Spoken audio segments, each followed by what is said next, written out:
Hier is my probleem. Ek hou dop. Ons familie raak ook mos nou groot. En nou begin nou kom ons nou klein kinders in. Kyk hier, en ek is mos die streng ankel.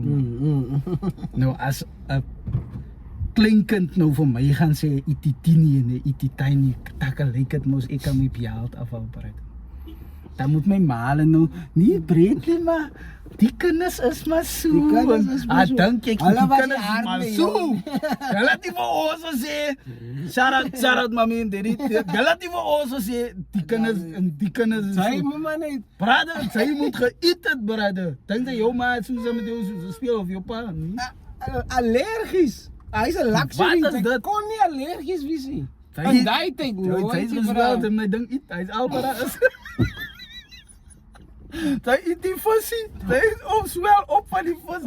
Hy's al. Peanut butter, ek het 'n peanut allergie. Jou gesig blaas op, brother. That's crazy work. That's crazy, bro. Nee, jong. Nou daai is die ding wat vir my kwaad maak, my bro, van die Oh, nuwe like, generasie. ons wil nie, ek het nou die dag vir iemand, ek het laas jaar of 'n jaar voor dat het ek gevra op my TikTok, as hy nou vir iemand kos gee. En iemand vra kos, dan kan ek 'n bietjie stukkie brood kry. En sy gee vir hom miskien nou peanut butter en jam.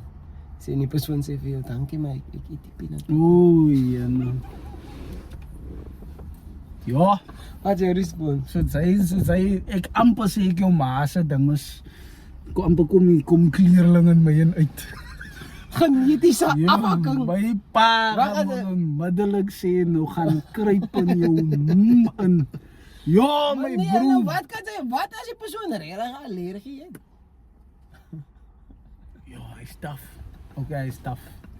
Ek is te Because die expectation expectation is toch, maar my broer, wat 'n also ander punt is. Wat 'n mens wat op die straat bly is allergies vir goed. Ek het nog nooit hy gesien nie. Hy was my volgende vraag. Ek het nog nooit gesien iemand wat op straat bly Is is allergies vir vir ietsie.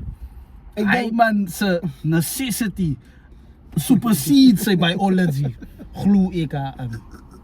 hy's facts. Verstaan ze? Hy Hy man is regtig honger dink sy